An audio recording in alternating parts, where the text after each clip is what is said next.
जंगलમાં રહજે આમ आदिवासी जंगल रखवाला रे।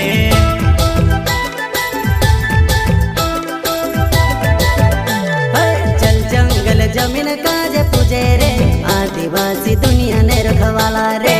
बाप देव खतरी काजे पूजे रे आदिवासी सबसे निराला रे।